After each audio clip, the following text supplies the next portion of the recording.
মুয়াজ্জিন আযান দিল, আযানের আওয়াজ তার কানে গেল। বন্ধু বান্ধব গল্প করে সময় পার করে দেয়। নামাজের কাতার সোজা হয়ে গেল। মুয়াজ্জিন ইকামত দিয়ে দিল, ইমাম সাহেব দাঁড়ায় গেল, কেরাত শুরু করে দিল। মসজিদের পাশে চার দোকানে মুসলমানেরা বসে বসে গল্প করে। ইমাম সাহেব কেরাত পরে রে, কেরাতের আওয়াজ পর্যন্ত তাদের কানে যায়। বসে বসে গল্প করে সময় পার করে, কিন্তু মসজিদে ঢুকে আল্লাহর কুদরতি কদমে সেজদা দেয় না। কথা ঠিক না বেঠিক বলেন? বিয়ে করছে যুবক, বন্ধু বান্ধব ব্যাংকে চাকরি করে, দিনটা শুক্রবার নিতে পারে নাই, কয়েকজন আসতে পারে নাই। পরবর্তীতে নতুন করে রান্না বান্না কইরা আবার ওই বন্ধু বান্ধবদের ডাইনিং টেবিলে বসাইয়া বউরে সামনে সাজগোজ করে আগায় কয়, তুমি পরিবেশন করো। যেরকম সুবহানাল্লাহ, নাউজুবিল্লাহ। কোন বাস্তব না অবাস্তব বলেন? তাহলে স্ত্রী স্বামীর নামে আল্লাহর আদালতে মামলা দিয়ে বলবে, মালিক, আমার স্বামী যদি চাইতো আমি পর্দা করে চলতাম, সে চায় নাই, জন্য হয় নাই। এই যুবক যারা বিয়ে করো নাই, বিয়ে করে বাসর রাত্রে যেই গাড়িতে করে বউ আনবা, ওই গাড়িটা ড্রাইভারকে বলবে 5 মিনিট দাঁড়াও, আমি বললে যাইও। বাসর রাতে বউ ঢুকায়া আগে থেকে একটা বোরকা কিনে রাখবা, বোরকাটা নিয়ে বাসর রাত্রে বউরে দিয়া বলবা, আগামীকাল থেকে ঘর থেকে যদি বের হও তাইলে কিন্তু আমার কথা অনুযায়ী পর্দা করে বের হওয়া লাগবে। এখন সিদ্ধান্ত নাও। যদি বলো না আমার দ্বারা পর্দা করা সম্ভব নয়, বলে আমিও আগের থেকে সিদ্ধান্ত নিছি। বলে কি সিদ্ধান্ত? বলে গাড়ি এখনো বাড়ি বাইরে দাঁড় করায় রাখছি, যদি পর্দা করে চলতে না পারো, যেই গাড়িতে আমার লগে আসছো ওই গাড়িতে বাবার বাড়ি নতুন করে চলে যাও। 7 দিন পরে আবার আর একটা বিয়ে করবো, বাংলাদেশে মেয়ের অভাব নাই। কথা কন না গায়ে? কারণ বাংলাদেশে পুরুষের তুলনায় নারীর সংখ্যা কয় গুণ বেশি? 3 গুণ বেশি। তো অটো অটো অটো অটো একজনের ভাগে 3 জন করে আছে। টেনশনের কারণ কি? কি কন? মেয়ে কি কম আছে দেশে? আমি তো জীবনে কই নাই, পর্দার কথা বলি নেই, তাহলে পর্দা সে করবে কি? তো 1 নম্বর স্বামীকে আসামি বানায়া আল্লাহর দরবারে মায়েরা আল্লাহর কাছে বিচার দায়ের করবে। 2 নম্বর, বাবার নামে কন্যা সন্তান আল্লাহ তাআলার কাছে বিচার দেবে, বলবে আল্লাহ, আমাদের ঘরে যাদের কন্যা সন্তান আছে, আমারও একটা কন্যা আছে 7 বছর বয়স, যারা কন্যা সন্তানের বাবা তারা বুঝে কলেজার মধ্যে মেয়ের জন্য কত মায়া, কত ভালোবাসা আল্লাহ দিয়ে দিছেন। সন্তানের জ্বর হলে বাবার চোখে ঘুম হয় না, মার চোখে ঘুম হয় না। সন্তান যদি একটু জোরে কাশি দেয়, মার কলিজায় গিয়ে আঘাত লাগে, বাবার কলিজায় গিয়ে আঘাত লাগে। ঠিক না বেঠিক? বাজারে গেছে, টাকা পয়সা সব শেষ, বলে বাজার থেকে বাড়ি যাইতে 10 টাকা ভ্যান ভাড়া লাগবে, রিক্সা ভাড়া লাগবে। 2 হাতে 2 ব্যাগ, পকেটের মধ্যে 10 টাকা আছে। চিন্তা করে বাবা, যদি এখন রিক্সায় চলে যায়, মেয়ের জন্য একটা চকলেট নেওয়া হবে না, মেয়ের জন্য চকলেট নেওয়া হবে না। বাবাই চিন্তা করে বাজার ভর্তি ব্যাগ 2 হাতে করে নিয়ে যাব, কিন্তু মেয়ের জন্য মজা ছাড়া বাবা আমি বাড়িতে যাব না। ঠিক না ঠিক? যেই মেয়েটাকে এত মহব্বত করে ভালোবেসে বড় করলেন, ফরিদপুরের মুসলমান আদরের কন্যা হাসরের ময়দানে আল্লাহকে ডাকতে বলবে, রব্বুল আলামিন, আমার চাচা, আমার চাচতো বোনে দিন শিখাচ্ছিল, মাদ্রাসায় পড়াচ্ছিল, হাফেজা বানায়াছিল, আলেমা বানায়াছিল। আমার বাবা যদি চাইতো আমারও মাদ্রাসায় পড়াইতে পারতো, আমারও আলেমা বানাইতে পারতো, আমারও হাফেজা বানাইতে পারতো, পর্দা দিন ধর্ম শিখাইতে পারতো। ঠিক না বেঠিক? কিন্তু আমার বাবা আমার এইগুলো শেখাই নাই। আমারে বানাইছে ড্যান্সার, আমারে বানাইছে নায়িকা, আমারে বানাইছে গায়িকা। আমার আব্বাই যদি চাইতো আমি দিন শিখতাম, আমার আব্বাই যদি চাইতো আমি পর্দা শিখতাম। আমার আব্বার জন্যই পর্দা শিখতে পারি নাই, দিন বুঝি নাই, পর্দা করে চলি নাই। অতএব আজকে বেপরদার কারণে আমাকে জাহান্নামে যাওয়া লাগবে। ও মালিক, আমি একা একা জাহান্নামে যাব না, আমার বাবারে আনেন, আমি আমার বাবারে নিয়েই জাহান্নামে যাব। জোরে কন্না নাউজুর। বাবা হিসেবে সন্তানের প্রতি দায়িত্ব আমাদের আছে না নাই? বড় ভাই যারা আছে, বড় ভাই, বোন যে আছে, বোন বাবারে ভয় পায় না, কিন্তু বড় ভাইরে অনেক বেশি ভয় পায়। বোন বড় ভাইরে বেশি ভয় পায়, বাবার থেকে বড় ভাইরে বেশি ভয় পায়। বড় ভাই যে ধমক দেওয়ালে, তোরা না দেখলাম রাস্তার মধ্যে অন্য ঠিক মতো দেস না, ঠ্যাঙ্গে চলে সুরালাম, কালকে থেকে বোরকা পরে যাবি। আমি রাত্রে বোরকা এনে দিব, বোরকা সারা যদি বাইরে যাস খবর আছে। ভাইয়ের ভয়েতে বোন বোরকা পরা শুরু করবে, ঠিক না বেঠিক? আল্লাহকে বলবে, মালিক আমি আমার বড় ভাইরে ডরাইতাম, বড় ভাই কোনদিন আমাকে একদিনের জন্য পর্দা করার কথা বলে নাই। বিধবা মা যারা আছে তারা আল্লাহর কাছে সন্তানের নামে মামলা দেবে। বাবা মারা যাওয়ার পরে বড় সন্তান সংসার চালায়, এমন সংসার আছে না নাই? এমনও সংসার আছে বাবা জীবিত আছে কিন্তু বাবা কামাই রোজগার করতে পারে না, বয়স হয়ে গেছে, বড় সন্তান সংসারের ভার কাঁধে নিয়েছে। কামাই রোজগার বড় সন্তান করে, বড় সন্তান যা বলে সংসারে তাই হয়, তার অর্ডার ফলো হয়, এমন সংসার আছে না নাই? ওই মা আল্লাহকে বলবেন, মালিক আমার সন্তান যা বলতো তাই শুনতাম, আমারে যদি একটু বলতো মাগো বাবা নাই, বয়স তো কম হলো না, এখন একটু পর্দা করে চলো, এখন একটু নামাজ রোজা করো, আমার সন্তানটা আমার যদি একদিনের জন্য বলতো, এই লজ্জা হইলেও আমি পর্দা করা শুরু করতাম। এই জন্য মুসলমান বাবাজিরা, আমরা যারা পুরুষ আছি, একজন মহিলা যদি জাহান্নামে বেপরদার কারণে চলে যায় তো 4 জন পুরুষকে নিয়ে যাবে। তার মানে একজন মহিলা জাহান্নামী হলে 4 জন পুরুষ জাহান্নামী। 100 মহিলা জাহান্নামী হলে 400 পুরুষ জাহান্নামী হয়ে যাবে। 1000 মহিলা যদি জাহান্নামী হয়ে যায় 4000 পুরুষ জাহান্নামী হয়ে যাবে।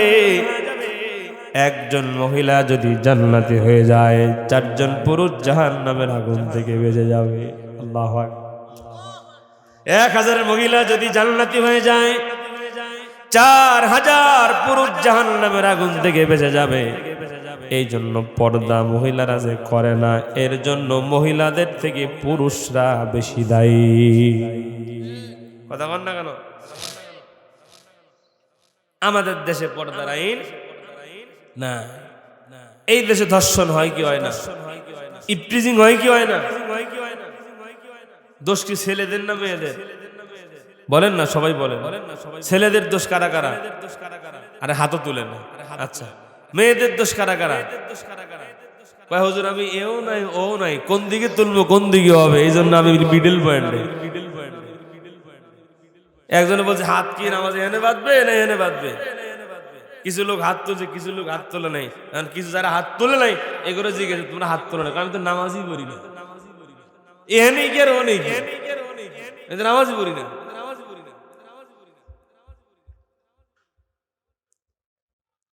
এই যে আমাদের দেশে এত ইফতিজিং এর ধর্ষণ হয়, মূল কারণ নাকি? ইয়া আইয়ুহান নাবিয়্যু কুল লিআজওয়াজিকা ওয়া বানাতিকা ওয়া নিসাইল মুমিনিনা ইউদনিনা আলাইহিন্না মিন জালাবিবিহিন। আল্লাহ পাক তার দোস্তকে ডাক দিয়ে বলেন, হাবিব ইয়া আইয়ুহান নাবিয়্যু কুল লিআজওয়াজিকা, আপনি বলে দেন। বলে কারে? বলে আজওয়াজিকা, আপনার স্ত্রীদেরকে, ওয়া বানাতিকা, আপনার কন্যাদেরকে, ওয়া নিসাইল মুমিনিনা, এবং দুনিয়ার সমস্ত মুমিনাত নারীদেরকে জানায় দেন। ক্যাটাগরি হলো 3টা। 1 নম্বর আপনার স্ত্রী, 2 নম্বর আপনার কন্যা, 3 নম্বর হলো দুনিয়ার সমস্ত মুমিনা নারীদেরকে বলে দেন, জানায়া দেন। কি জানায়া দেব? আল্লাহ পাক বলেন যখন তারা ঘর থেকে বের হবে তারা যেন পর্দা করে বের হয়। কি করে?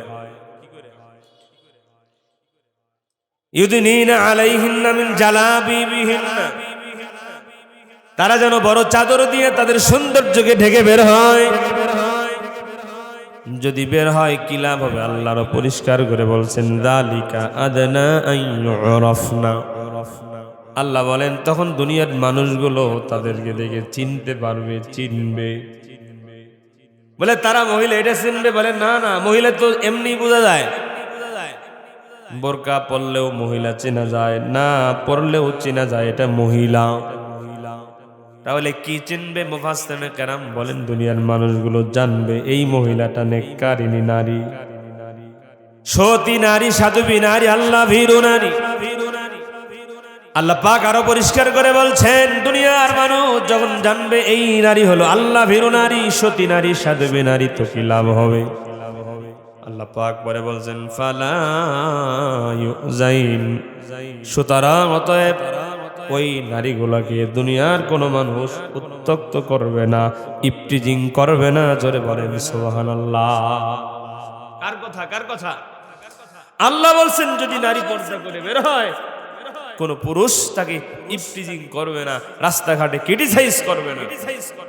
তার মানে আমাদের সমাজের যুবকগুলা রাস্তায় যখন মেয়ে দেখে চোখ মারে, ইফটিজিং করে, এগুলোর উল্টাপাল্টা কথা বলে। এই জন্য দোষ কি ছেলের না মেয়ের? মেয়ের দোষ। কার দোষ?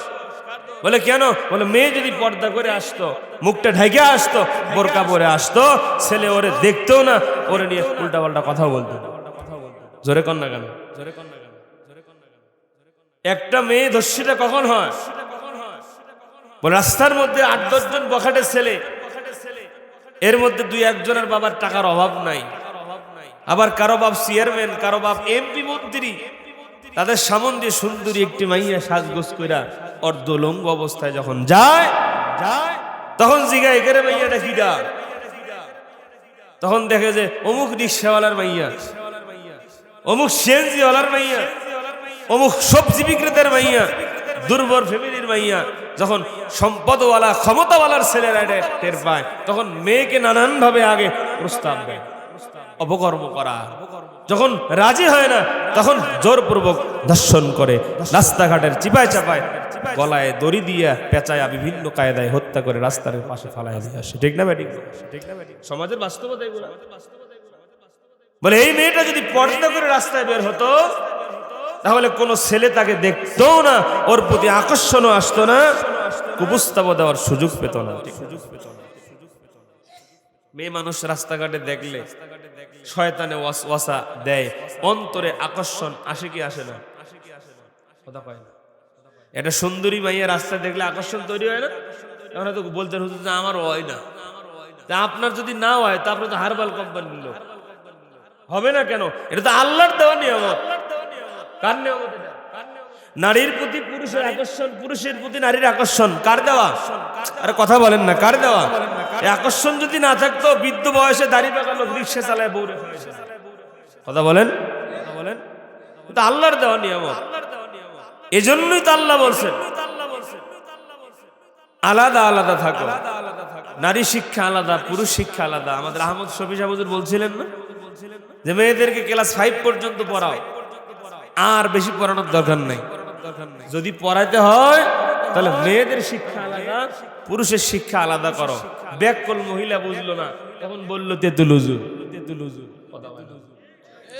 মেয়ে দেখলে জিভে লালা আসে, তেতুলুজু। এটা তো হুজুরের কথা না, এটা রাসূলের কথা। মেয়ে আর ছেলে এক জায়গায় যদি থাকে গন্ডগোল হওয়ার সম্ভাবনা আছে না নাই? চুম্বক আর লোহা এক জায়গায় যদি থাকে, একটু দূরে থাকলেও যে কোনো সময় যে কোনো কায়দায় এক জায়গায় হয়ে যাবে। ঠিক না ব্যাটিং বলে? বলে একটা মেয়ে আর একটা ছেলে যখন এক জায়গায় থাকে সেখানে তৃতীয় আর একজন থাকে, তার নাম ইবলিস। সে ওয়াসওয়াসা দিবেই, কুমন্ত্রণা দিবেই, দুইজনের মনের মধ্যেই দিবে।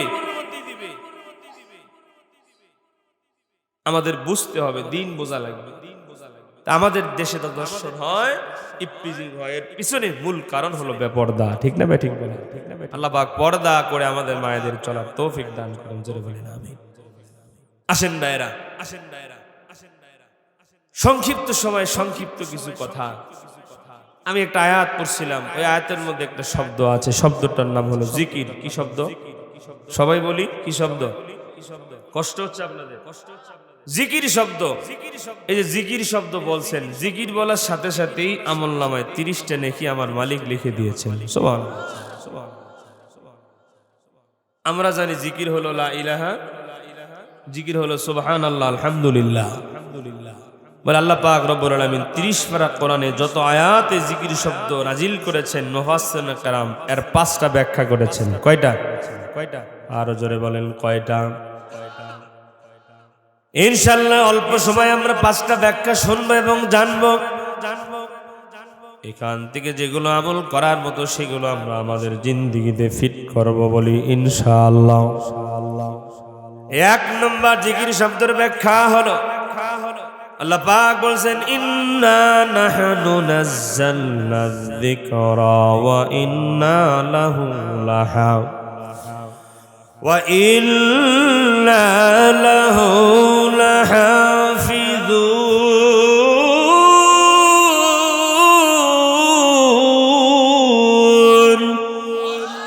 মুসলমানি বোয়াদ গরদান নেহাদান ইনানে খোদ বদস্তে খাজা দাদান।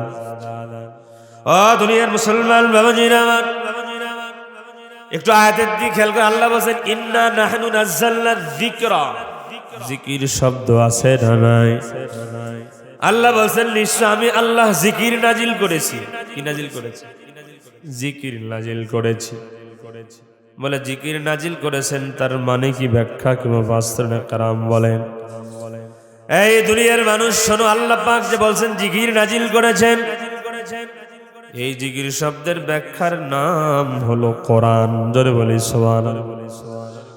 জিকির নাজিল করেছেন মানে কোরআন নাজিল করেছেন। আল্লাহ এই জায়গায় জিকির শব্দ দিয়ে কোরআনকে বুঝাচ্ছেন। কোরআন নাজিল করেছেন কে? আওয়াজ দিয়ে বলি কে? এই কোরআন হেফাজত করবেন কে? এই জন্য দুনিয়ার মুসলমান বাবাজির আমার, বিগত দিনে রব্বুল আলামিন যত কিতাব পৃথিবীতে নাজিল করেছিলেন, তাওরাত, জবুর, ইনজিল সহ এগুলোর হেফাজতের জিম্মাদারি আমার মালিক নিজ হাতে রাখেন নাই। যার কারণে এগুলোর মধ্যে মানুষ নিজেদের মতাদর্শ ঢোকায়া দিচ্ছে, নিজেদের নীতিমালা ঢোকায়া দেওয়ার কারণে এগুলো এখন রহিত হয়ে গেছে, বাতিল হয়ে গেছে। কিন্তু একমাত্র কোরআন যেটা আল্লাহ নাজিল করেছেন, হেফাজতের জিম্মাদারি নিজের হাতে রেখেছেন। এই জন্য নবীজির জামানার থেকে আজ পর্যন্ত এক শ্রেণীর মানুষ কোরআনের বিরুদ্ধে লেগে আছে না নাই? চায় কোরআনকে মিটায়া দেওয়ার জন্য, কোরআনের প্রচার প্রসার বন্ধ করা দেওয়ার জন্য, চায় মাদ্রাসাগুলো বন্ধ করে দেওয়ার জন্য, চায় আলেমদের জবানগুলোকে বন্ধ করে দেওয়ার জন্য। শুনে রাখো বেঈমানের গোষ্ঠী, কিয়ামত পর্যন্ত চেষ্টা করবা, হায়াত যতদিন আছে এক বেঈমান মারা যাবে আর এক বেঈমান আসবে। কিয়ামত পর্যন্ত চেষ্টা সবাই করে যাবে। কোরআনের প্রচার প্রসার একটা নক্তা পর্যন্ত কারো দ্বারা রদ বদল করা কিয়ামত পর্যন্ত সম্ভব হয়নি, হবেও না। ঠিক না ঠিক বলে? দুনিয়ার মুসলমান বাবাজির আমার, তো জিকির শব্দের 1 নম্বর ব্যাখ্যা পাইলাম কোরআন। এই কোরআন আমাদের শেখার দরকার আছে না? বলেন বলেন। কিন্তু আফসোস, মুসলমান, অধিকাংশ মুসলমান আল্লাহর কোরআন পড়তে জানে না। মুসলমানের ঘরে সন্তান কোরআন পড়তে জানে না। 7 বছর 6 বছরের বাচ্চারে ইংরেজিতে কথা বলা শিখেছে, ইংলিশে স্পিকিং করে, ইংলিশে লেকচার দেয়, কথা বলে। নবীর নাম মুসলমানের সন্তান শুদ্ধভাবে নিতে জানে না। কত মুসলমান আছে 20 বছর নামাজ পড়ে। ও ফরিদপুরবাসী, কত মুরব্বী চাচা 40টা বছর হলো মসজিদে গিয়ে নামাজ পড়ে, এখনো সূরা ফাতিহা শুদ্ধভাবে পারে না। এই মুসলমান, আমরা যদি কোরআন না পড়ি কে পড়বে? একটু আয়নার সামনে দাঁড়ায় নিজে নিজের জিগান, নিজের মনটারে জিগান, ওরে মন, এরে আমার মন, কোরআন আমি মুসলমান যদি না পড়ি, আল্লাহর কোরআন কে পড়বে? হিন্দু খ্রিস্টান বিধর্মীরা তো আল্লাহর কোরআন পড়বে না, তা তো আমাদের আল্লাহর কোরআনকে অসম্মান করে। কত সময় আমরা দেখি ইহুদি খ্রিস্টান বেঈমানের বাচ্চারা আল্লাহর কোরআনকে পায়ের নিচে ফালায়া ভিডিও বানায়। ওরা আমাদের কোরআনকে আগুনে জ্বালায়, আল্লাহর কোরআনের পৃষ্ঠাগুলো ওরা ছিঁড়ে ছিঁড়ে কবরের মধ্যে ফ্লাশ মেরে দেয়। ওরা তো আমাদের কোরআন চিনে না, কোরআন বোঝে না, কোরআনকে ইজ্জত করে না। আমরা মুসলমান, আমরা যদি কোরআন না পড়ি কে পড়বে? মনবে জিগাও, কে পড়বে? আল্লাহ তো আমাদেরকে কোরআন দিয়েছেন পড়ার জন্য। আল্লাহ পাক তাওরাত কিতাবকে কিতাবুল্লাহ বলছেন, এটা আল্লাহর কিতাব। জাবুর কিতাব কিতাবুল্লাহ, আল্লাহর কিতাব। ইনজিল কিতাবুল্লাহ, আল্লাহর কিতাব। কিন্তু কোরআন কিতাবুল্লাহ, আল্লাহর কিতাব, এবং এটার আরো একটা অপর নাম আল্লাহ দিয়েছেন, যেটার নাম হলো কালামুল্লাহ। সুবহানাল্লাহ, সুবহানাল্লাহ। আল্লাহ বলছেন, আমার গোলাম, আমি আল্লাহর সাথে কথা বলতে চাও, এই গোলাম কোরআন খুলে পড়ো। তুমি আমার কোরআন পড়বা মানে স্বয়ং আমি আল্লাহর সাথে গোলাম তুমি কথা বলবা। আল্লাহু আকবার। এই জন্য যারা কোরআন পারি তারা পড়বো, যারা পারি না তারা শিখবো ইনশাআল্লাহ। যারা পারি না উভয় একটা আমল করব। কি আমল? আমার সঙ্গে সবাই পড়েন, কুল হুয়াল্লাহু আহাদ আল্লাহুস সামাদ লাম ইয়ালিদ ওয়া লাম ইউলাদ ওয়া লাম ইয়াকুল লাহু কুফুয়ান আহাদ। কয়বার পড়ছি? আল্লাহর নবী বলছেন, আমার উম্মত শোনো, কেউ যদি সূরা ইখলাস একবার পড়ে আমলনামায় আমার আল্লাহ 10 পারা কোরআন পড়ার সওয়াব জমা করে দিবে। আরেকবার পড়েন, কুল হুয়াল্লাহু আহাদ আল্লাহুস সামাদ লাম ইয়ালিদ ওয়া লাম ইউলাদ ওয়া লাম ইয়াকুল লাহু কুফুয়ান আহাদ। কয়বার হলো? আল্লাহ নবী বলেন, কেউ যদি 2 বার পড়ে আল্লাহ পাক আমলনামায় 20 পারা কোরআন পড়ার সওয়াব জমা করে দিবে। সুবহানাল্লাহ, সুবহানাল্লাহ। আরেকবার পড়ে মিলান যাবে না? কুল হুয়াল্লাহু আহাদ আল্লাহুস সামাদ লাম ইয়ালিদ ওয়া লাম ইউলাদ ওয়া লাম ইয়াকুল লাহু কুফুয়ান আহাদ। কয়বার হলো? সূরা ইখলাসটা 3 বার পড়লে 20 মিনিট টাইম লাগে, 2 মিনিটও লাগে না। ঠিক না বেঠিক? নবীজি বলছেন, কেউ যদি এই সূরা ইখলাসটা 3 বার পাঠ করে, আল্লাহর নবী বলেন, উম্মত শোনো,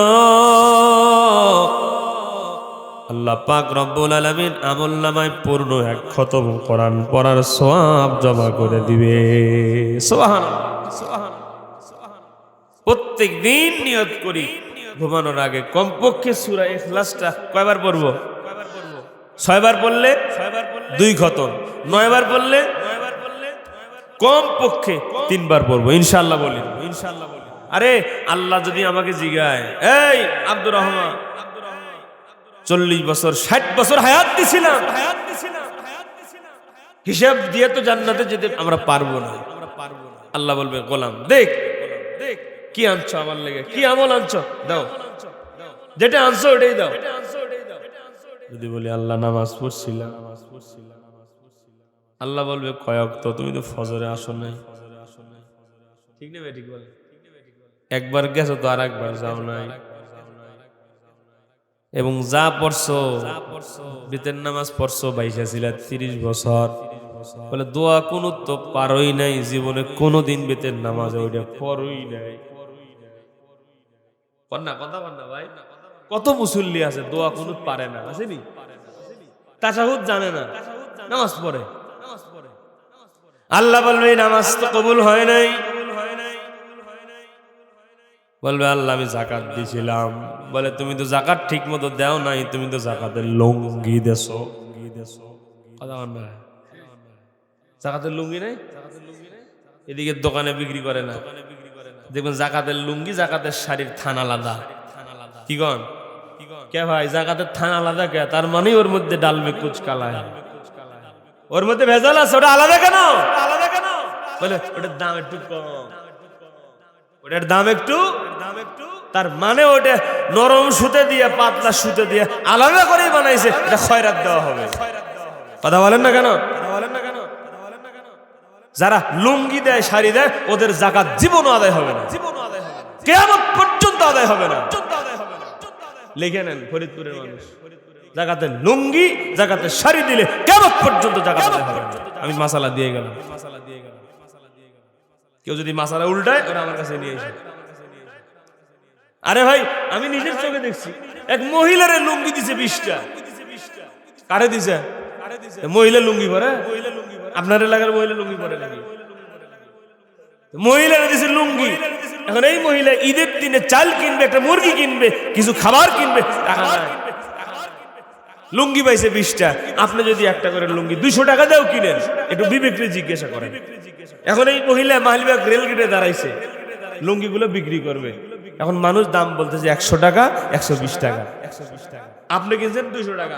এখন 150 টাকা করেও যদি বিক্রি করে, তাহলে প্রত্যেকের লুঙ্গি দিয়ে 50 টাকা কম পাবে। কথা বলেন, তারে যদি আপনি টাকা দিতেন তাহলে সে 200 টাকা পেত। কথা বলেন না কেন? টাকা দিলে কি হবে? বলে তার যদি ওষুধ লাগে তার প্রয়োজন অনুযায়ী ওষুধ কিনবে, তার যদি কাপড় লাগে সে তার কাপড় কিনবে, তার যদি চাল লাগে সে 10 কেজি চাল কিনবে, ঈদের দিন একটু সেমাই কিনবে, চিনি কিনবে, 1 কেজি গোস্ত কিনে সে ঈদের দিনে আনন্দ করে খাবার খাবে। অথচ অনেক মহিলা এমন বিধবা মানুষ আছে, 10টা শাড়ি 20টা লুঙ্গি পাইছে, কিন্তু ঈদের দিন 1 কেজি গোস্ত কিনে খাবে, এই টাকা পর্যন্ত তার কাছে। এই প্রথা হলো ঠকবাজি প্রথা চালু করছি আমরা, টাকা দিলে বেশি দেওয়া লাগে। এটা হলো আমাদের নিজের, মানে কিছু শাড়ি লুঙ্গি কিনা হিসাব তো করি না। এই 50,000 টাকার কাপড় তোপড় কিন না, এই গরিব হয়ে গেছে কি? ঠিক না ব্যাটিক বলে? জাকাত তো দিলে হবে না, জাকাত হিসাব করে দিতে হবে। আল্লাহ পাক আমাদেরকে বুঝ দান। জোরে বল, কষ্ট পাচ্ছেন আপনারা? আল্লাহ পাককে যদি আমরা বলি মালিক, ও দার আল্লাহ আমি জাকাত দিছিলাম, আল্লাহ বলবে তোমার জাকাত তো হয় নাই। আল্লাহ পাককে বলবো আল্লাহ আমি হজ করছিলাম, কি করছিলাম? আল্লাহ বলবে তোমার হাজি সাহেব ডাকবে, এই জন্য হজ করছো। 2 বন্ধু হজে গেছে, 2 বন্ধু দেখেন না, কিছু লোক আছে নামের শুরুতে আলহাজ না লিখলে রাগে গোসায় ফুলে ফেটে যায়, আলহাজ লেখে নেই কেন?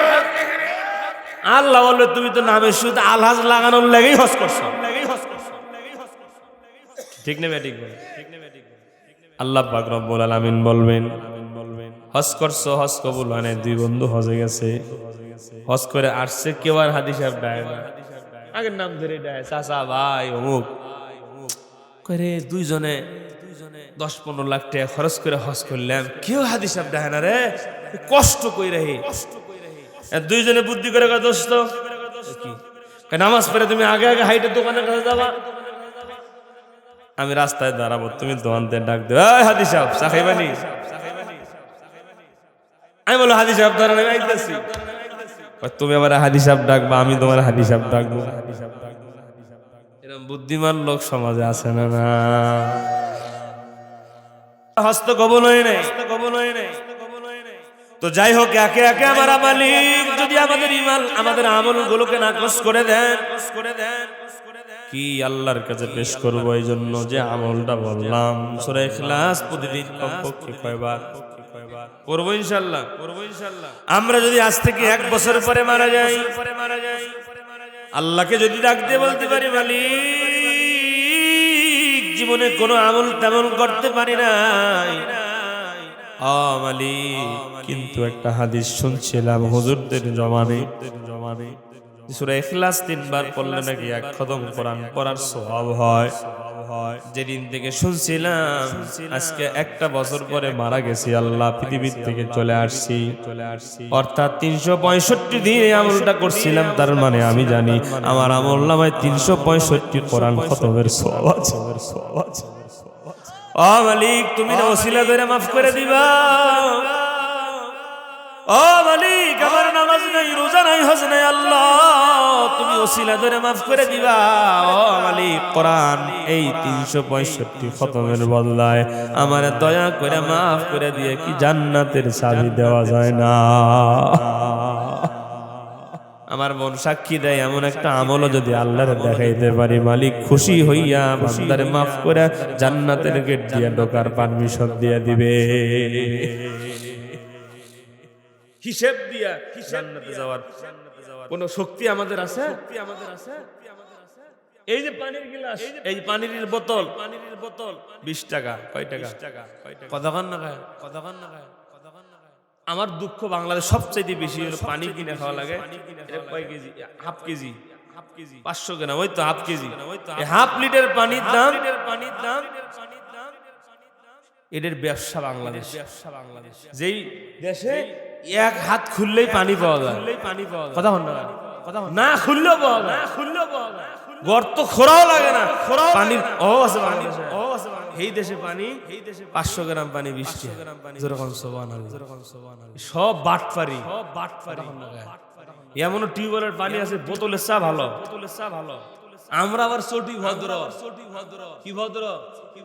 চটি ভদ্র। মানুষকে দেখানো মিনারেল ছাড়া খাই। হ্যাঁ, অথচ যেই পানিটা টিউবওয়েল থেকে বের করছে, আল্লাহ পাক যেটা মাটির নিচে দিছে, ওটার মধ্যে কোনো সমস্যা নাই। ঠিক না ব্যাটিং বলে? এটার মধ্যে ভেজাল থাকতে পারে। টিউবওয়েলেরটা খায় না, বোতলেরটা খায়। পানির দাম আমরাই বাড়াই। ঠিক না ব্যাটিং বলে? যেই পানি কিনে খাওয়া লাগবে না, ওনেও কিনে খায়। ঠিক না ব্যাটিং বলে? এই যে এক বোতল পানির দাম 20 টাকা, গোসল করার সময় তো 2 বোতল হলেই হয় না? 2 বালতি দিতে হয় না। ঝর্ণা ছাড়ে আধা ঘন্টা, হ্যাঁ, গরমকালে। আরে এখন তো ছাড়েই না। এই যে শীত পড়ছে, গরমকালে ঝর্ণা ছাড়লে বাথরুম থেকে বেরোয় না। আরে এখন ঝর্ণা ছাড়ে কোন হুজুর গোসল 3 দিন পরে করলে হয় না। এই যে গোসল করতে এত পানি আমরা খরচ করি, আল্লাহ যদি বলে যে বাথরুমে যেগুলো পানি ব্যবহার করছো ওই পানির টিয়া দিয়ে যাও, আমি আল্লাহ তো পানি দিছিলাম, তুমি তো বানাও নাই। আমার আল্লাহর দেওয়া পানির তুমি পান করছো, খরচ করছো, গোসল করছো, পানির হিসাবটা দাও। আমরা হিসাব দিতে পারবো? আমি আল্লাহ অক্সিজেন দিছিলাম। এই যে হাসপাতালের আইসিইউতে খালি 5 ঘন্টা রাখেন না, মুখের মধ্যে আইসিইউর মধ্যে দিয়ে একটু অক্সিজেন দিয়ে রাখেন, দেন বিল কত উঠে দেন না? 3 দিন রাখছে, মাঝে মধ্যে টেলিভিশনে হাসপাতালে গন্ডগোল, 3 দিন থাকছে, বিল উঠছে 3.5 লাখ। আসেনি? তো ওখানে অক্সিজেন যেগুলো নিলা, এক বোতল অক্সিজেনের দাম দিলা কত? আর আল্লাহর দেওয়া অক্সিজেন নিচ্ছি জীবনে, আমার আল্লাহ তো বিল চায় না। কথা বল না। এই দুনিয়ার কারেন্ট বিল আপনি যদি একবার সদকা করেন, পরের মাসে লাইন কেটে দেয়, তুমি বিল দাও নাই। আল্লাহ বিনা টাকায় সূর্য দিয়া আমাদেরকে আলো দিচ্ছেন। ঠিক না? ঠিক বলেন? আবার মাসে 15 দিন রাত্রে বেলা আমার আল্লাহ আবার চাঁদ দিয়ে আমাদেরকে আলো দিচ্ছেন। ঠিক না? আল্লাহ চাইছিল জীবনে বিল দাও। আল্লাহ যদি এগুলো আল্লাহ বলেন ফাবিআইয়ি আলাই রাব্বিকুমা তুকাজ্জিবান, আমার গোলাম কোন নিয়ামত অস্বীকার করবে? এই জন্য দুনিয়ার মুসলমান বাবাজির আমার, কোরআন তেলাওয়াত শিখবো ইনশাআল্লাহ। কোরআন শিখবো, কোরআন বুঝবো, কোরআন দিয়া জীবন গড়ব ইনশাআল্লাহ।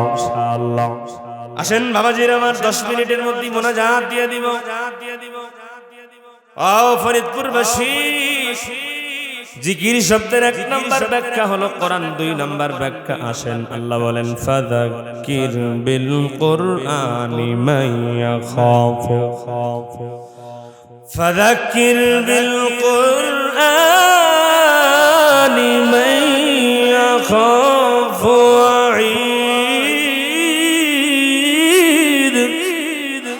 আল্লাহ পাক রব্বুল আলামিন বলেন হে আমার হাবিব নবীজিকে আমার আল্লাহ ডাক দিয়ে বলেন হাবিব আমার ফাযাক্কির আপনি জিকির করেন। কি করেন? এই যে আপনি জিকির করেন, এই 2 নাম্বার জিকিরের ব্যাখ্যা কি? এই জিকিরের ব্যাখ্যা মুফাসসিরুন کرام বলেন হে আমার হাবিব আপনি বয়ান করেন, ওয়াজ করেন। আপনি ওয়াজ করেন, বয়ান করেন। নবীজিকে আমার আল্লাহ বলেন হাবিব আমার আপনি যে বয়ান করবেন কি দিয়া করবেন? আমার আল্লাহ আরো পরিষ্কার করে জানায় দেয় বিল কোরআন, বয়ান হবে আমি আল্লাহর কোরআন দিয়া। সুবহানাল্লাহ সুবহানাল্লাহ। এই জন্য কোরআন যেখানে হেদায়েত সেখানে কোরআন নাই, যেখানে শান্তি নাই হেদায়েত নাই সেখানে। ঠিক না ব্যাটিং বলেন? ঠিক না ব্যাটিং বলেন? আমার আল্লাহ নবীকে বলছেন নবীজি বয়ান করেন কোরআন দিয়া। আমার নবী কোরআন পাওয়ার পরে নবীজি জামানায় আসছেন, ওই জামানার মানুষগুলো এমন কোন গুনাহ নাই করে নাই। পুরা সমাজ গুনায় জর্জরিত অন্ধকার হয়ে গিয়েছিল। পুরা মানুষগুলো যেন পাপের সাগরে হাউডু খাচ্ছিল। সমাজের প্রত্যেকটা মানুষ যেন পাপের সাগরে হাবুডুবু খায়। আল্লাহর নবী চেষ্টা শুরু করলেন সমাজ থেকে গুনাহগুলো মুছে দেওয়া। খুব বুঝেন, নবীজি চেষ্টা করলেন বুঝাবার পর থেকে 17 বছর বয়স থেকে 40 বছর। কিন্তু 40 বছর চেষ্টা করার পরেও আপনার আমার নবী সমাজ থেকে একটা গুনাহ মুছে ফেলতে পারে নাই। একটা গুনাহ নবী বুঝতে আশ্চর্য লাগে না? নবীজি চেষ্টা করছেন 40 বছর বয়স পর্যন্ত একটা গুনাহ সমাজ থেকে মুছতে পারে। আল্লাহর নবীর উপরে কোরআন নাজিল হয় 40 বছর বয়সে, ঠিক না? 63 বছর মাঝখানে 23 বছরে আমার আল্লাহ নাজিল করেছেন পর্যায়ক্রমে ধারাবাহিকভাবে। আর নবীজি বয়ান করেছেন কোরআন দিয়া সমাজের মধ্যে বয়ানের দ্বারা সমাজের প্রত্যেকটা সেক্টরে আমার নবী কোরআনকে প্রতিষ্ঠা করেছিলেন, বিজয় করেছিলেন, রাষ্ট্র পর্যন্ত কোরআনের সুশাসন কায়েম করেছিলেন। ঠিক না ব্যাটিক বলে? ঠিক না ব্যাটিক বলে? যার বদৌলতে আমার আল্লাহ ওই সমাজ থেকে সমস্ত গুনাহগুলো মুছে দিয়া সমস্ত গুনাহগুলোকে মিটায়া দিয়া ওই অন্ধকার সমাজটাকে আমার আল্লাহ আলোকিত সমাজ বানায়া দিয়েছিলেন। বলেন সুবহানাল্লাহ, বলেন সুবহানাল্লাহ। এই বাবার কথা বলো মুসলমান বাবাজিরা আমার, প্রশ্ন করছি জবাব দেন তো, আমাদের সমাজে মাহফিল কম না বেশি? মসজিদ মাদ্রাসা হুজুর তাবলীগ জামাতের মেহনত এগুলো কম না বেশি? পীরের দরবার এগুলো কম না বেশি? যে বেশি বলছেন, বেশি যে বলছেন, এবারের আওয়াজ আরো একটু জোরে করে বলেন আমাদের সমাজে গুনাহ কম না বেশি? কেন ভাই মাহফিল বেশি হইলে গুনাহ তো কমার কথা ছিল। মাদ্রাসা মসজিদ বেশি, পীরের দরবার বেশি, তাবলীগ জামাতের মেহনত বেশি, পাড়ায় পাড়ায় মহল্লায় মহল্লায় হুজুরও বেশি, কিন্তু গুনাহও বেশি। কেন? গুনাহ তো কমার কথা ছিল, কিন্তু গুনাহ কি কমে না? বলে হুজুর গুনাহ তো কমই না, বরং দিন যত যায় নিত্য নতুন গুনাহ আরো আবিষ্কার হয়। একজন একটু হাত তুলে বলেন হুজুর 2 বছর আগে এই গুনাহ ছিল, এখন আমি 1 লাখ টাকা পুরস্কার, বরং 20 বছর আগে ছিল এখন আমার দাদা গুনাহ হইছে। কথা বল না, ওর নাতি পুতি হয়ে গেছে গুনাহ। বলে গুনাহ আগে তো ছিল সাদা কালো, এখন হয়ে গেছে রঙিন। 20 বছর আগে টিভি ছিল সাদা কালো, তাও গ্রামে একজনের বাসায় বা 2 জনের বাসায়, ঠিক না? এখন ঘরে ঘরে তাও রঙিন এলইডি, দেওয়াল যত বড় টিভিও তত বড়। বউ বলে ছোট হলি হবে না, আমার বড়রা লাগবে। ঠিক না বেটি বলে? দুনিয়ার মুসলমান বাবাজি আমার, ওই সময় সাদা কালো গুনাহ ছিল, এখন গুনাহ হয়েছে রঙিন। 20 বছর আগে মোবাইল ছিল সিটি সেল, নোকিয়া ফোন 10 টাকা মিনিট, টাওয়ার ইন্টারনেট লাগায়া কথা বলা লাগতো। ঠিক না ব্যাটিং বলে? ঠিক না ব্যাটিং বলে? অ্যান্ড্রয়েড ফোন ছিল না, ইউটিউব ছিল না, ফেসবুক ছিল না, টিকটক ছিল না।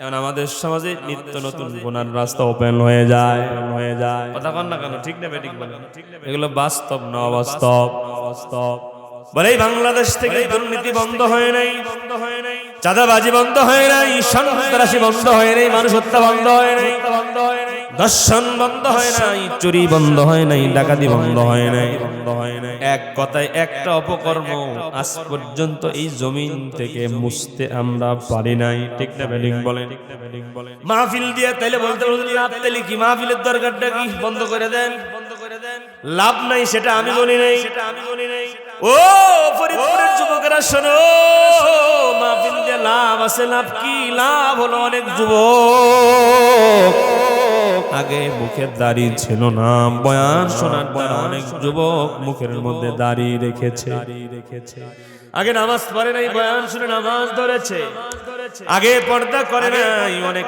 মায়েরা বেপর্দা নারীর জাহান্নামে কি কি শাস্তি হবে এগুলোর বয়ান শোনার পরে মাহফিল থেকে নিয়ত করে পর্দা করা শুরু করেছে বলে হ্যাঁ আমরা বয়ান দিয়া তাবলীগ জামাতের মেহনত দিয়ে পীরের দরবারের মেহনত দিয়া কিছু মানুষকে হয়তো বা নামাজি বানাতে পেরেছি কিছু মানুষকে হয়তো কিছু যুবককে দাড়িওয়ালা বানাতে পেরেছি কিছু মানুষ নামাজি হয়েছে কিছু মা পর্দা শুরু করছে কিন্তু আজ পর্যন্ত এত দিনই মেহনত দিয়া আমরা বাংলাদেশের মাটির থেকে একটা গুনাহ ও চিরদিনের জন্য মুছে ফেলতে পারি জোরে বলেন একটা গুনাহ আমরা মুছে ফেলতে পারি নাই 1971 সালে দেশ স্বাধীন হয়েছে ঠিক না বেঠিক বলেন আজ 2026 55 বছর রানিং 55 বছর রানিং আমার কথা বুঝলেন আগেই কোনো প্রশ্ন করবেন না কথা বলবেন না কথা শেষ হওয়ার পরে যদি না বলেন তাহলে জিজ্ঞেস কিছু লোক আছে অর্ধেক কথা বললেই না আছে না না বুঝেই ফাল পারা বোঝে না যে বোঝে না হেডেও সে বোঝে না এটাও সে বোঝে না আছে না এমন লোক ওয়াজ করার যেমন যোগ্যতা বলি যারা আমাকে দাওয়াত দিয়েছেন ওরা আমার ইউটিউবে বয়ান শুনছেন দেখছেন হয়তো ভালো লাগছে মনে করছে হুজুর হয়তো ওয়াজ টাজ করে একটু পারে এই হুজুরের দাওয়াত দিই এইটা যোগ্যতা আছে জন্যই মানুষ দাওয়াত দেয় ওয়াজ করতে যেমন যোগ্যতা লাগে আমি বলি যারা সামনে বসে শুনে যারা শুনে এই শুনলেই সবাই সব বুঝবে না ওয়াজ বোঝার জন্য ন্যূনতম একটা যোগ্যতা লাগে কথা বলেন না কেন একই অঙ্ক একেবারে সহজ যোগ অঙ্ক বুঝায় স্যারে কয়েকরে অঙ্ক ঢুকছে সবাই কয় জি স্যার একজন কয় হুজুর আছে না সহজ অঙ্ক 2 আর 2 কত হয় 2 আর 2 22 হয় 2 আর 2 কত ও বুঝছে যে 2 আর পাশে 2 লিখলে তো 22 হয় এও কয় ঠিক যাই হোক অঙ্ক সহজ কিন্তু মাথায় ভট করে কি একজন স্যারে করছে অঙ্ক ঢুকছে স্যার লেসটুকু বাকি আছে স্যারে জিজ্ঞেস করছে অঙ্ক কি মাথায় ঢুকছে কয় হুজুর স্যার লেসটুকু বাকি আছে লেস কি অঙ্কের হয় কয় সারু যে মানে মাটির স্কুল তো স্কুলের ওই যে কোণের ভিতরে ইন্দুরে গর্ত করছে ইন্দুরটা ঢুকছে ওর কি অঙ্কের দিকে খেয়াল আছে ওর খেয়াল তো ইন্দুরের গর্তের দিকে মানে ইন্দুর পুরাটা ইঁদুর পুরাটা ঢুকছে ল্যাঞ্জাটা এখনো দেয়া যায় ও কয় যে ল্যাঞ্জাটা বাকি রয়েছে ওই পুরাটা ঢুকিনি যারা ওয়াজ করে যেমন যারা শোনে বোঝার জন্য একটা কি লাগে আমি যেটা বুঝাচ্ছি 1971 সাল দেশ স্বাধীন হওয়ার পরে আজ 26 সাল পর্যন্ত এক দল ক্ষমতায় আসছে আর এক দল গেছে এক দল আবার নামছে আবার উঠছে এইভাবেই দেশ সামনে আগে বাড়ছে ঠিক না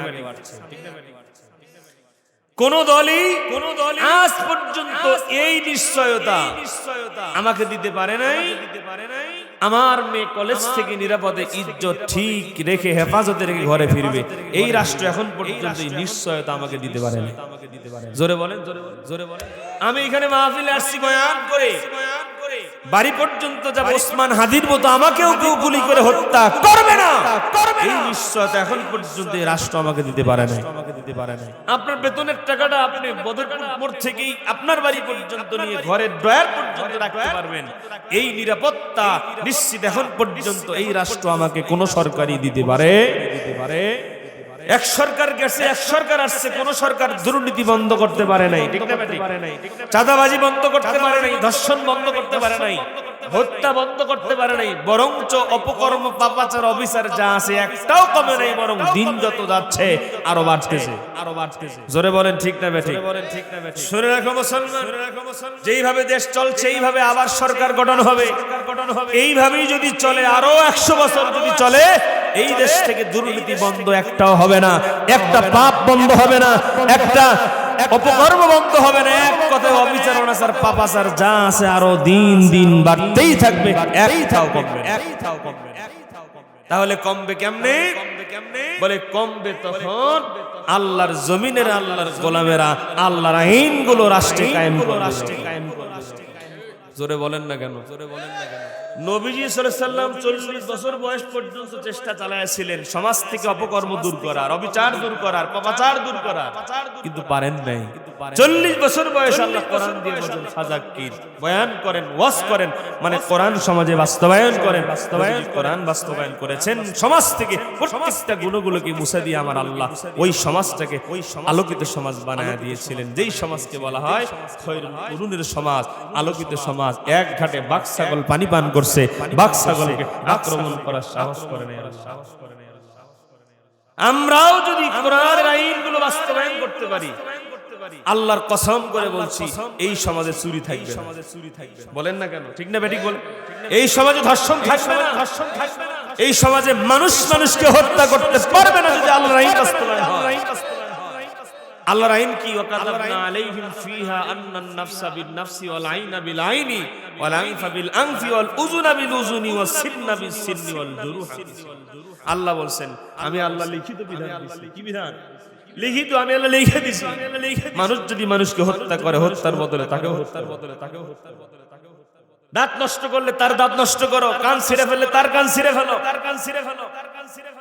যদি হত্যার বদলে বিচারের শাস্তি হত্যা হতো, আমরা 2-4টা হত্যাকারীকে যদি ফাঁসির কাস্টে ঝুলাইয়া দিতে পারতাম, বাংলাদেশের সমস্ত মানুষেরা আরেকজন মানুষকে হত্যা করা দূরের কথা, ধাক্কা পর্যন্ত রাগ করে এর কি করেও দিত।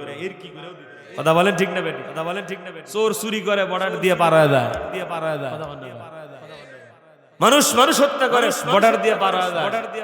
দুর্নীতিবাজরা দুর্নীতি করে সমস্ত টাকা সুইস ব্যাংকে জমা করে বর্ডার দিয়ে পার হয়ে যায়। আমরা কিছুই বুঝতে পারি না।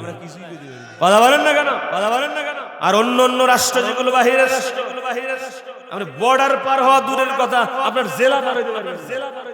কথা বলেন না কেন? জেলা পার হতে পারবেন, জেলা পার হতে পারবেন।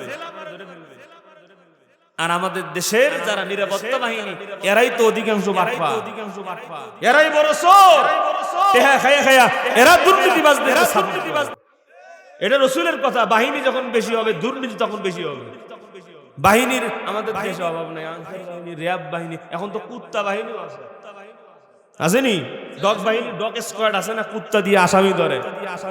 আমি বলি যারা নিরাপত্তার দায়িত্বে আছে, যারা বড় বড় কর্মকর্তা যারা আছেন, ওরা যদি চেষ্টা করতো কুত্তা লাগতো না।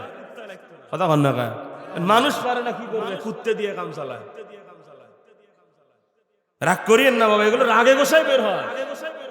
প্রত্যেকটা দায়িত্বশীল যদি নিজের দায়িত্ব মতো কাজ করত, এই যে আমাদের তারেক যে দেশে আসছেন, 24 ঘন্টার মধ্যে স্মার্ট কার্ড রেডি। কথা কন না, আমি বিপক্ষে বলছি না, আমি এটা বুঝাচ্ছি যে 24 ঘন্টায়ও যে তারা এই কাজটা করতে পারে, এইরকম সিস্টেম আমাদের আছে। কথা কন না, তা আমাদেরটা 4 মাস লাগে গে, আমাদেরটা 6 মাস লাগে গে। কারো যদি একটা ফোঁটা দেয়নি, রটা বয়া হয়েছে, এই বন নিচে ফোঁটা দেওয়ার জন্য ঘুরতে ঘুরতে 2 বছর। হ্যাঁ, কথা কন না কেন? খালি ঘুরে আর ঘুরে আর টিয়া খায়, টিয়া লাগে। আসেনি? ভুলটা তো ওরাই করছে, তারা ঘুরে ঘুরে করছে না। আপনাকে যখন জিজ্ঞাসা করছে নাম কি, আব্দুর রহিম, এ তো নাম ঠিকই কইছে। কেউ কি নিজের নাম কয় আব্দুল করিম? নিজের নাম ভুল কয় কেউ? ওই ঠসায় কানে কম শুনছে, ওই জন্য ফোটা ও দেয়নি। ভুল করছে, ও টেয়া নেওয়া লাগে আমার, দৌড়ে নেওয়া লাগে আমার। কথা ঠিক না বেটি? তো ওরা কাজ ঠিক মতো করে না। অপরাধীকে যদি অপরাধীর উপযুক্ত শাস্তি দেওয়া হতো, এই দেশে অপরাধ দমন হতো। ঠিক না বেঠিক? বলে চুরি করলে হাত কাটো, কার বিধান? দুটা চোরের হাত কাটেন না, দেখি বাকি চোরা চুরি করে নি। দুটা চোরের হাত কাটবি, বাকি চোর আল্লাহর কাছে দোয়া করবে নামাজ পড়ে, আল্লাহ এতদিন চুরি করছি আর চুরি করবো না মালিক, স্বপ্নেও যেন চুরি করা দেখায়ও না। বলে স্বপ্নের মধ্যে দেখলে কি সমস্যা? বলে স্বপ্নে যদি দেখি যে হাত কাটার ভয়ের তেল বিছনে যদি ভিজা গেল, চোর চুরি করলে হাত কাটার বিধান যদি চালু হতো, আল্লাহর কসম বাংলাদেশের প্রত্যেকটা নাগরিকের একটা টাকাও কেউ দুর্নীতি করে খেতে পারত। নেতা সাহেব রাস্তা দিয়ে যায়, রাস্তা কয় যে নেতা সাহেব আপনি আমারে বানায় একলা যান কে, রাস্তাও নেতার রাস্তা, নেতার গাড়ির চাকার সাথে দৌড় দেয়। কথা কন না কে? দুর্নীতি, অপকর্ম, চুরি বাটপারি সব বন্ধ হতো। চুরি করলে হাত কাটার আল্লাহর আইন যদি এই দেশে চালু হতো, তাহলে এই দেশে শান্তি, চুরি ডাকাতি, হত্যা, ইফতিজিং বন্ধ হবে। তখন আল্লাহর জমিন, আল্লাহর গোলামেরা আল্লাহর আইনগুলো বাস্তবায়ন করবে যখন। কথা বলেন। তাহলে দলমত নির্বিশেষে সামনে নির্বাচন, একটা দল ক্ষমতায় যাবে, যে কোনো এক দল, ঠিক না ঠিক বলেন? আমি কিন্তু বলছি, আমার কথা বুঝেন আগে, যে কোনো একটা দল সরকার গঠন করবে, যে কোনো একটা দল ক্ষমতায় যাবে। মুসলমানদের প্রত্যেকের প্রাণের দাবি এটা হওয়া উচিত, যেই সরকারি ক্ষমতায় যাক, আগামী সরকার যেই হবে তারাই যেন আগামীর পার্লামেন্ট কোরআন দিয়ে সাজায়। কথা বলেন ঠিক না ঠিক? আগামীর রাষ্ট্র যেন কোরআন দিয়ে সাজায়, ঠিক না ঠিক? জোরে বলেন। কোরআনের রাষ্ট্র যতদিন পর্যন্ত কায়েম, সরকার যারা গঠিত করবে তারা যদি না করে, এই দেশে শান্তি আসবে, সে যে কোনো সরকার হোক। কারণ আমরা তো দেখতেছি এতদিন পর্যন্ত 54-55 বছর দেশ চালাইলো, বলে কেমনে? বলে মানুষের বানানো নীতিমালা। কথা বলেন ঠিক না ঠিক? বলে মানুষের বানানো আদর্শ, আব্রাহাম লিঙ্কনের মতাদর্শ দিয়া আমরা যদি দেশ পরিচালনা করি, মানুষের কপালে শান্তি আসবে না। আল্লাহর জমিন, আল্লাহর গোলামেরা শান্তিতে থাকতে হলে আল্লাহর আইনকে ফলো করতে হবে, বিকল্প কোনো কিছু নেই। আল্লাহ পাক যেন যারা ক্ষমতায় যাবে, যেই দলই যাক, তাদের দ্বারা যেন কোরআনের রাষ্ট্র আল্লাহ গঠন করায়। জোরে বলে না, রাগ করলেন নাকি? শেষ ভাইয়ের আমার, আসেন 3 নম্বর। وَإِذَا نُودِيَ لِلصَّلَاةِ يَوْمِ الْجُمْعَةِ فَاسْعَوْا إِلَى ذِكْرِ اللَّهِ وَذَرُوا الْبَيْعَ। আল্লাহ বলছেন, وَإِذَا نُودِيَ, আমার গোলাম যখন তোমাদেরকে ডাক দেওয়া হয়, বলে কোথায় ডাক দেওয়া হয়? বলে লিসসালা, নামাজের জন্য। কিসের জন্য? মি ইয়াউমিল জুমআ, বলে কোন নামাজ? বলে জুমার নামাজ। আল্লাহ বলেন, গোলাম শোনো, যখন তোমাদেরকে ডাক দেওয়া হয় জুমার নামাজের জন্য আমার গোলাম, তখন তোমরা দৌড়াও। কোন দিকে দৌড়াবে? আল্লাহ বলেন ফাসাও ইলা যিকিরিল্লাহ, আমার গোলাম তখন দৌড়াও আমি আল্লাহর জিকিরের দিকে। বলি সুবহানাল্লাহ। আল্লাহর জিকিরের দিকে মানে হলো নামাজের দিকে। কোন দিকে? নামাজ দরকার আছে না নাই? বলে 3 নাম্বার জিকির শব্দের ব্যাখ্যা হলো নামাজ। নামাজ দরকার আছে না নাই? বলে কেন দরকার? বলে জান্নাতে যেতে চাই। বলে জান্নাতে যদি ঢুকতে চাই, জান্নাতের গেটে একটা তালা আছে, তালা। বলে যেই তালাটা খুলতে একটা চাবি লাগবে। আমার নবী বলছেন মিফতাহুল জান্নাতিস সালাহ। ওই গেটের তালার চাবির নাম হলো নামাজ। নামাজ নামাজ, ঠিক না ঠিক বল? আরে দুনিয়ার মুসলমান বাবাজির আমার, কত মানুষ আছে চার দোকানে বসে বসে গল্প করে। মসজিদের পাশে চার দোকান, মুয়াজ্জিন আযান দিল, আযানের আওয়াজ তার কানে গেল, বন্ধু বান্ধব গল্প করে সময় পার করে দেয়। নামাজের কাতার সোজা হয়ে গেল, মুয়াজ্জিন ইকামত দিয়ে দিল, ইমাম সাহেব দাঁড়ায় গেল, কেরাত শুরু করে দিল। মসজিদের পাশে চার দোকানে মুসলমানেরা বসে বসে গল্প করে। ইমাম সাহেব কেরাত পরে রে, কেরাতের আওয়াজ পর্যন্ত তাদের কানে যায়। বসে বসে গল্প করে সময় পার করে, কিন্তু মসজিদে ঢুকে আল্লাহর কুদরতি কদমে সেজদা দেয় না। কথা ঠিক না ঠিক বলেন? আসুন ভাইয়ের আমার, আল্লাহ পাক আমাদের সবাইকে 5 ওয়াক্ত নামাজি বানিয়ে দেন। বলি আমিন। কবরে যাওয়া লাগবে কি লাগবে না? দুনিয়ার মানুষ কবর যদি সুন্দর বানাতে চায়, মৃত্যুর পরের জিন্দেগি যদি সুন্দর হোক এটা চাই, আমল সুন্দর করা লাগবে। যার আমল ভালো হবে কবরে তার সঙ্গে কবরের আচরণও ভালো হবে। আজকে আমরা কত বড়াই করি, টাকার বড়াই, ক্ষমতার বড়াই, সম্পদের বড়াই। অমানুষ আত্মা নামক রূহ নামক যেই ইঞ্জিল আমার ভিতরে আমার আল্লাহ দান করেছেন, প্রাণ পাখি এখনই যদি উড়ে যায়, বাড়ির জায়গায় বাড়ি থাকবে, গাড়ির জায়গায় গাড়ি থাকবে, আমার লাশটা সোজা হয়ে পড়ে থাকবে। আমার কোনো ক্ষমতা হবে না। আমার নাকের মধ্যে একটা মশা মাছি যদি পর্যন্ত পড়ে, মশা মাছিটা তাড়ানোর মতো শক্তি আমার হাতে থাকবে না। হাসপাতালের বেডে আমি কোটিপতি মরে গেলাম, আমার হাতের মধ্যে 1.5 লাখ 2 লাখ টাকার লাক্সের ঘড়ি যদি থাকে, আমার ডান পাশের দাঁড়ানো মানুষটা ঠাস করে খুলে নিয়ে মালিক হয়ে যাবে, আমি আর ঘড়ির মালিক থাকবো না রে বাবা। 1.5 লক্ষ 2 লক্ষ টাকা দামের বড় আইফোন আমি চালাই, আমার মারা যাওয়ার পরে আমার মৃত মানুষের হাত টেনে ধরে ফিঙ্গার দিয়া লকটা খুলে আরেকজন নিজের মতো করে লকটা দিয়ে নিয়ে আরেকজন আমার ফোনটার মালিক হয়ে যাবে। আজকে মানুষ বলে দেখো আব্দুল করিমের বাড়ি কত সুন্দর, আজকে আমার মরণ হয়ে গেল, এটা আব্দুল করিমের বাড়ি আর কেউ বলবে না। আমি মারা যাওয়ার পরে আমার সন্তান আব্দুর রহিমের বাড়ি বলেই বাড়ির পরিচয় হয়ে যাবে। আজকে আমি চলে যাব, আমার ক্ষমতার চেয়ার ওখানেই পড়ে থাকবে, এই ক্ষমতার চেয়ার আমার চেয়ারের জায়গায় থাকবে শুধু আমি রব না। শেখ মুজিবুর রহমান ছিলেন চলে গেছেন, জিয়াউর রহমান ছিলেন চলে গেছেন, খালেদা জিয়াও চলে গেলেন। কথা বলেন ঠিক না বেঠি? বলেন নেতা হন, নেত্রী হন, কর্মী হন, হুজুর হন, মুসল্লি হন, ইমাম হন, মুয়াজ্জিন হন, মানুষ যদি হন, কুল্লু নাফসিন যায়িকাতুল মাউত সুম্মা ইলাইনা তুরজাউন।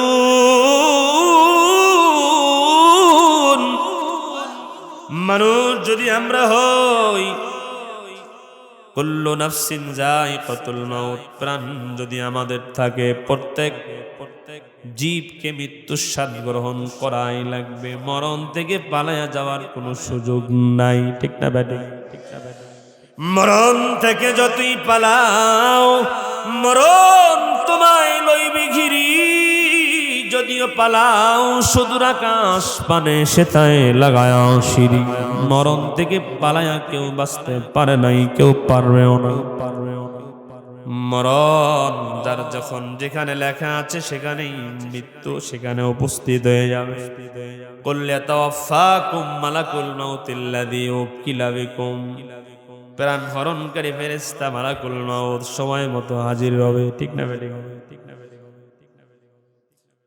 দুনিয়ার মুসলমান বাবাজির, আমার সুলাইমান পয়গম্বরের অনেক ক্ষমতা ছিল, ঠিক না? বলে কেমন ক্ষমতা? আমার আল্লাহ একটা চেয়ার দিছিলেন, সিংহাসন, বলে যেটা রকেটের থেকেও বেশি দ্রুতগতিতে চলতো। আল্লাহু আকবার। বলতো আমি চীন দেশে যাব, লগে লগে চীন দেশে চলে যেত। আল্লাহ পাক এক এক পয়গম্বরকে এক এক মর্যাদা দিছিলেন, ঠিক না? কিতাব যত পড়ি তত অবাক লাগে, হারে আমার আল্লাহ কত কিছুই না পারে, আমার আল্লাহর দ্বারা তো সব সম্ভব। ঈসা পয়গম্বরকে আমার আল্লাহ মর্যাদা দিলেন। আমাদের ছোট ছোট বাচ্চাগুলো দেখবেন কাদা দিয়ে খেলাধুলা করে, কাদা দিয়ে পুতুল বানায়, ঠিক নেই? ঈসা পয়গম্বর কাদা মাটি দিয়া পাখি বানাইতো, পাখি বানা আল্লাহর নামে ফু দিয়া দিত, মাটি দিয়া বানানো পুতুল পাখি আসমানে উড়ে যেত। আল্লাহু আকবার, আল্লাহু আকবার। মুসা নবীর আমার আল্লাহ দিছিলেন লাঠি, ঠিক চলছে না? চলছে না? আমাদের নবীকে আমার আল্লাহ 3000-এরও বেশি মুজিজা দিয়েছিলেন। জোরে বলেন আল্লাহু আকবার। বলে আমার নবীর যত মুজিজা, এর মধ্যে সব থেকে বড় জীবন্ত মুজিজা হলো 2টা। কয়টা? জোরে বলেন। একটার নাম হলো কোরআন, আর একটার নাম হলো মেরাজ। জোরে বলেন সুবহানাল্লাহ। সুবহানাল্লাযী আসরা বিআবদিহি লাইলাম মিনাল মাসজিদিল হারাম ইলাল মাসজিদিল আকসাল্লাযী বারাকনা হাওলাহু লিনুরিয়াহু মিন আয়াতিনা ইন্নাহু হুয়াস সামিউল বাসীর।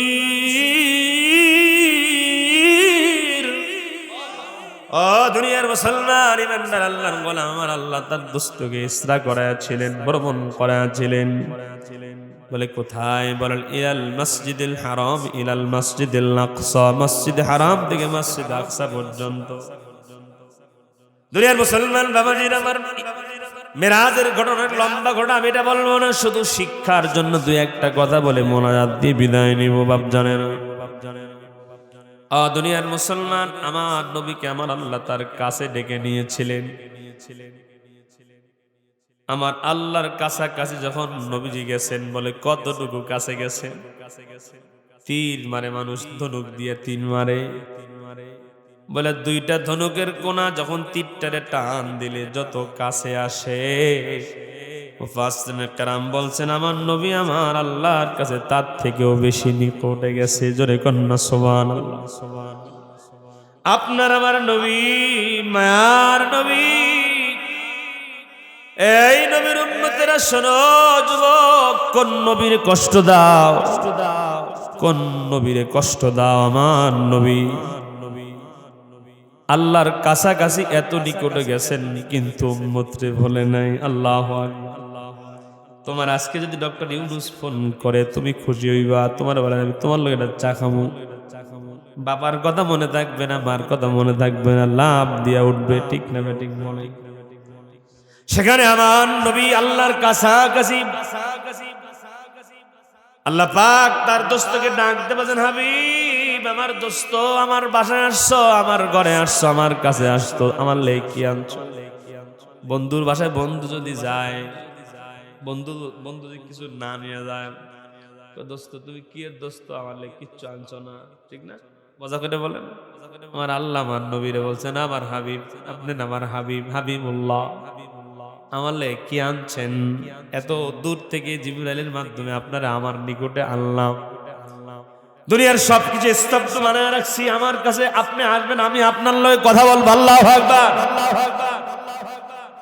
ও দুনিয়ার মানুষ, আল্লাহ নবী আল্লাহকে ডেকে বলেন, মালিক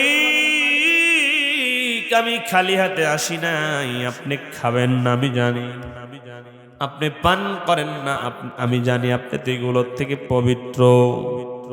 আল্লাহ বলেন, হাবিব রে কি আনছো, তাড়াতাড়ি বলো। আমার নবী বলছেন, আত্তাহিয়াতু লিল্লাহি ওয়াস সালাওয়াতু ওয়াত তাইয়্যিবাত। জোরে বলি আল্লাহু আকবার। নবীজি ডাক দিয়ে বলেন, মালিক আমার যত মৌলিক ইবাদত, অর্থাৎ আমার শারীরিক যত ইবাদত আছে, আমার নামাজ, আমার সেজদা, আমার রুকু, সবকিছু আপনার কদমে আমি দিয়ে দিলাম। আল্লাহু আকবার। আমার মৌখিক যত ইবাদত, এই জবান দিয়ে আমি যত জিকির করি, তালাওয়াত করি, জবান দিয়ে যত ইবাদত আমি নবী করি, আমার আল্লাহ সমস্ত মৌখিক ইবাদত গুলো আপনার জন্য আমি আনছি। জোরে কন্যা সুবহানাল্লাহ। এখন বলেন তো, আপনি মেহমানের বাসায় যদি কিছু নিয়ে যান, মেহমান তো আপনাকে মেহমানদারি করানো দরকার, ঠিক না ব্যাটিক? এখন আমার আল্লাহ নবীকে ডেকে বলেন, আরে আমার হাবিব, আপনি তো আমার জন্য আনছেন, তো আপনাকেও তো কিছু হাদিয়া আমার পক্ষ থেকে দেওয়া দরকার। আমার নবীর দিকে তাকায় কুদরতি ক্ষমতা দিয়ে আমার আল্লাহ বলেন, আমার হাবিব নেন নেন, আমি আমার পক্ষ থেকে আসসালামু আলাইকা আইয়ুহান নবী। আরে আমার হাবিব, আমি স্বয়ং রব্বুল আলামিন আমার পক্ষ থেকে দোস্ত আমি আপনারে সালাম জানায়া দিলাম। বাড়ির মালিক যদি দারোয়ানরে সালাম দেয় কত খুশি হয়। প্রধানমন্ত্রী যদি তার ড্রাইভারের সালাম দেয় কত খুশি হয়। সেখানে আমার মালিক নবীকে সালাম দিছেন, নবী খুশি হওয়ার কথা কিনা? এই উম্মত, আমার নবী খুশি হন না, নবী খুশি হন নাই, নবীর চোখ দিয়ে পানি পড়ে। আল্লাহ বলেন, হাবিব আমি সালাম দিলাম, আপনি খুশি না হইয়া চোখে পানি কেন? আমার নবী বলেন, ওগো দয়ার মালিক, দিন প্রচার করতে তায়েফে গিয়েছিলাম, তায়েফবাসীরা আমারে চিনে না, আমারে পাগল বলেছে। তায়েফের মানুষগুলো ছোট ছোট বাচ্চাদের হাতের মধ্যে পাথর দিয়া দিয়া বলছে, পাথর মারো, রাস্তা দিয়ে পাগল যায়। ছোট্ট বাচ্চাগুলো আমি নবীরে পাগল বলে বলে পাথর মারছে। আমার শরীর থেকে রক্তগুলো ঝরে ঝরে তায়েফের মাটিতে পড়ছে। ওগো মালিক, আমি নবী কষ্ট তেমন পাই নাই, যেই কষ্ট আমি পাইছি আপনার সাথে সাক্ষাৎ হওয়ার পরে সব ভুলে গেছি। উহুদের ময়দানে দান দান মুবারক চলে গেছে। ওগো মালিক, আপনার সাথে সাক্ষাৎ হয়েছে, সালাম পেয়েছি, সব ভুলে গেছি। ও মালিক, আমি তো আপনারে দেখলাম, সালামও পেলাম, কিন্তু আমি কান্দি কেন? ও মালিক, আমি কান্দি, আমার গুনাহগার উম্মত তো সালাম আপনার থেকে পাইল। আমি সালাম পাইছি, আমার উম্মত তো সালাম পাইল না। আমার উম্মত তো দিনের জন্য কষ্ট করে, মালিক আমি সালাম পাইলাম, কিন্তু আমার উম্মত তো পায় নাই। আমার আল্লাহ বলেন, হাবিব আমার বাড়ি থেকে আপনি চোখের পানি ফালাইয়া যাবেন, মন খারাপ করে যাবেন, এটা হয় না। মেহমানের বাসায় আসলে তার সম্মান রক্ষা করতে হয়। আমার হাবিব মাথা তুলেন, কান্না করিয়েন না। আমি আল্লাহ জানাই দিলাম, আসসালামু আলাইনা ওয়া আলা ইবাদিল্লাহিস সালিহিন। জোরে বলে আল্লাহু আকবার। আমার আল্লাহ জানাই দিলেন, রে আমার হাবিব যাও যাও, আমি আল্লাহর পক্ষ থেকে আমি আবারও সালাম জানালাম। দুনিয়ার জমিনে যারা সালিহিন বান্দা হবে, ইবাদত গুজার বান্দা হবে, আমি আল্লাহ আমার পক্ষ থেকে তোমার ওই উম্মতদেরকেও সালাম জানায়া দিলাম। আমরা তো ওই নবীর উম্মত, ঠিক না বেঠিক বলেন? নবীর উম্মত হইছি, নবীর ভালোবাসা অন্তরে নাই। নবীর উম্মত হইছি, সুন্নত চিনি না। বড় দুঃখ লাগে, আমাদের সন্তানেরা নায়ক চিনে, নায়িকা চিনে, গায়ক চিনে, গায়িকা চিনে, নবীর সুন্নত যদি বলি দস্তরখান আনো, দস্তরখান চিনে না, ঠিক না বেঠিক বলেন? নবীর সুন্নত চিনে না, সব চিনে, নবীর কালেমা পড়তে জানে না। আমার সন্তান, আপনার সন্তান, এই বাবা যারা আছেন, কত বাপ মরে যায়, সন্তান জানাজার নামাজে দাঁড়ায় হাত পর্যন্ত বাঁধতে পারে না, ডান হাত উপরে দিবে না, বাম হাত নিচে দিবে। বাবার কবরে মাটি দেয় সন্তান, দোয়া সারা দেয়, দোয়া পড়তে জানে না। কি সন্তান পাইলে বড় কল্লা, কার পিছনে টাকা খরচ করলাম, মরার পরে যে সন্তান জানাজার নামাজে দাঁড়ায় হাতটা বাঁধতে পারলো না। দুনিয়ার মুসলমান বাবাজিরা আমার, এই জন্য নবী আমাদের সন্তানগুলোকে সুন্নত শিখাই। আমরা নিজেরাও সুন্নতের উপরে আমল করি, কিন্তু আমরা নবীর সুন্নত মানি না, কিন্তু শুধু বলি আমি নামাজ না পড়ি না কেন, আমার ঈমান ঠিক আছে, ঠিক না? তুমি নবীর উম্মত দাবি করো, সুন্নাহ মানো না, নবীর অপমানে তোমার হৃদয় কাঁদে না, ঠিক না বেঠিক বলেন? তুমি নবীর উম্মত দাবি করো, সুন্নাহ মানো না, নবীর অপমানে তোমার হৃদয় কাঁদে না।